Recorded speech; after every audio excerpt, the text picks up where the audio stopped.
Oke teman-teman, selamat datang kembali di channel Supawan Awan ya. Jadi di video kali ini, sorry cekukan, kita lanjut aja ya. Di video kali ini kita akan bahas cara membuat atau membentuk kaca kusen mati ya, aluminium.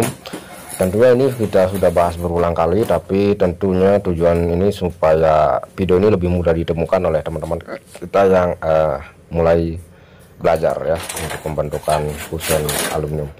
Oke, di sini saya menggunakan kusen aluminium yang 3 in ya. Kita ukur aja dulu bagian sampingnya untuk kedua sisi ya, dua sisi, karena ini menjadi acuan kita dalam proses pengurangan teman-teman. Cekukannya diabaikan aja teman-teman.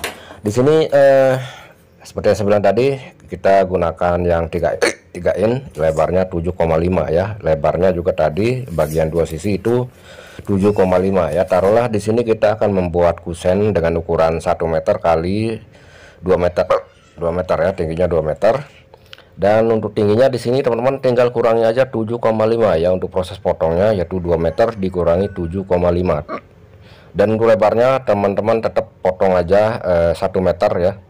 Kalau misalkan khawatir nanti pada lubang yang sudah ada, pada lubang dinding itu khawatir agak tidak muat, tidak bisa masuk, teman-teman bisa kurangi setengah senti ya. 1 meter dikurangi setengah senti. Begitu juga untuk tingginya teman-teman kurangi setengah senti. Oke, di sini lanjut aja kita pada proses potongnya teman-teman.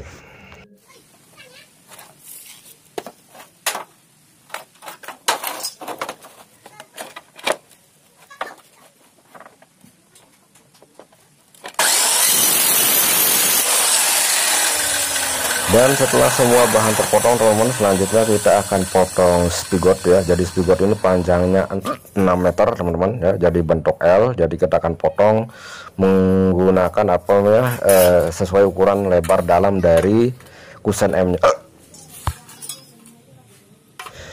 Oke, kita ukur bagian lebar ya, ini bagi dua teman-teman ya, sekitar 2,5 sama 2,5. Tentunya kita ukur lebar full bagian dalamnya juga ya, untuk dua sisi.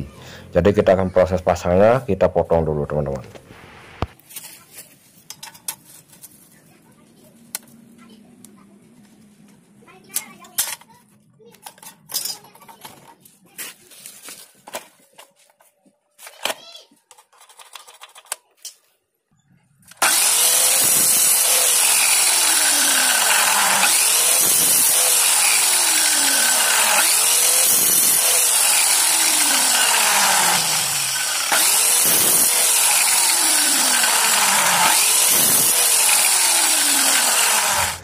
Setelah kita potong spigot, kita juga butuh potongan dari profil M nya ya, sekitar 2 cm atau 3 cm seperti ini, karena kita gunakan sebagai mal untuk proses pasang spigotnya teman-teman. Oke, jadi inilah dua panjang spigot yang sudah kita potong tadi teman-teman. Ini sudah saya lubangi menggunakan mata bor 3,5 dan kita gunakan paku ripet dengan ukuran 440 ya. Nanti untuk teman-teman yang mau beli silakan aja, nanti linknya saya sudah siapkan di deskripsi. Oke, kita langsung aja untuk proses pasangnya ya. Jadi untuk sisi bagian ujung ya yang saya tunjuk ini usahakan sejajar ya, supaya nanti hasilnya akurat teman-teman. Di bagian belakang ya diratakan seperti ini dulu, baru teman-teman bisa menggaris bagian dalam dari spigotnya untuk proses pemasangan spigot, atau langsung ditempel aja spigotnya pada bagian mal dari mal aluminiumnya, langsung digaris menggunakan ballpoint karena kita sudah melubangi spigot tadi ya menggunakan mata bor. Teman-teman nanti gimana enaknya aja, mau digaris seperti ini dulu atau langsung ditempel spigotnya juga sama-sama bisa. Oke, kita lanjut aja untuk proses proses pemasangannya, kita lanjut teman-teman ya.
Mana?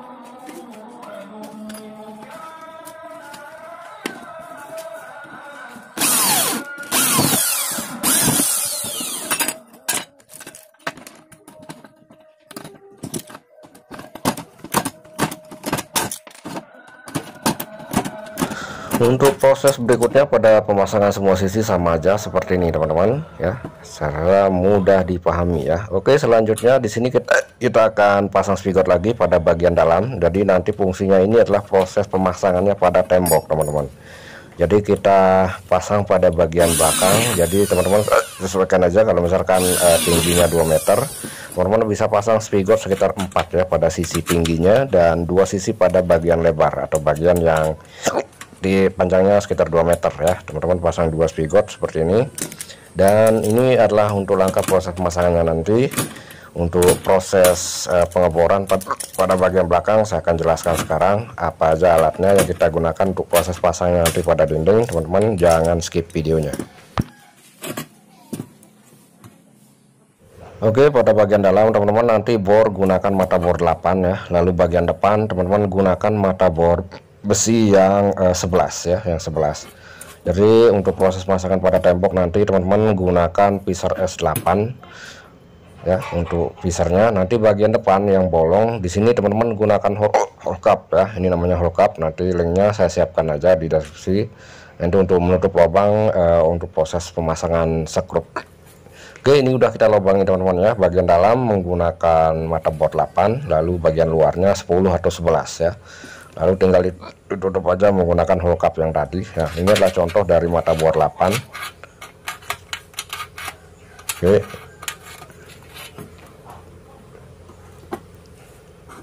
Dan ini adalah contoh dari pisar S8 sama sekrup yang kita gunakan nanti untuk proses pemasangannya teman-teman.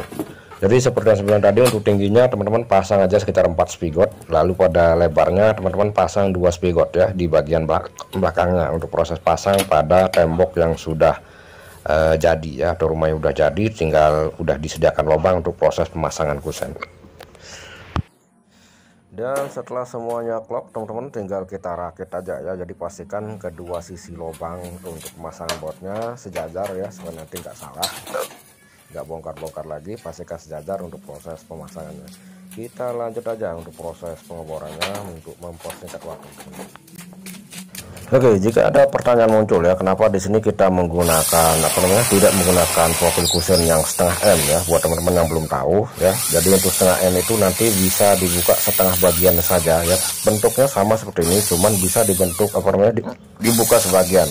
Itu adalah profil setengah M ya, seperti ini bentuknya, cuman bisa dibuka aja. Nah, pertanyaannya apakah nanti ketika pecah kaca untuk kaca mati seperti ini akan mempersulit kita dalam proses pengganti kaca ya. Jadi nanti itulah fungsi kenapa bautnya atau sekrupnya berada di bagian luar dan kita gunakan penutup hole cap ya. Kita bisa bongkar pasang kusennya pada bagian tembok teman-teman. Jadi sebenarnya untuk penggunaan kusen itu menggunakan setengah M yang paling efektif. Nah, buat teman-teman yang belum tahu setengah M itu seperti apa, nanti profilnya saya siapkan aja di kolom deskripsi ya, teman-teman cek untuk profil kusen setengah M nya atau gambarnya udah cukup mewakili saya rasa. Tapi untuk penggunaan bahan seperti ini masih bisa digunakan selama kita menggunakan sekrupnya berada di bagian luar seperti ini teman-teman. Oke, kita lanjut. Dan setelah terbentuk seperti ini, kaca sudah kita masukkan teman-teman. Jadi inilah prosesnya sudah selesai semua ya. Jadi untuk pemasangan ornamen sudah pernah saya bahas di video yang sebelumnya. Nanti teman-teman cek beranda channel Supawanawan, nanti temukan cara pasangnya teman-teman. Oke, untuk video berikutnya silakan teman-teman klik subscribe dan klik loncengnya ya, supaya teman-teman nanti bisa ikutan lagi di video berikutnya. Jika ada pertanyaan silakan di kolom komentar aja ya. Silakan di subscribe. Terima kasih banyak buat teman-teman yang sudah menonton.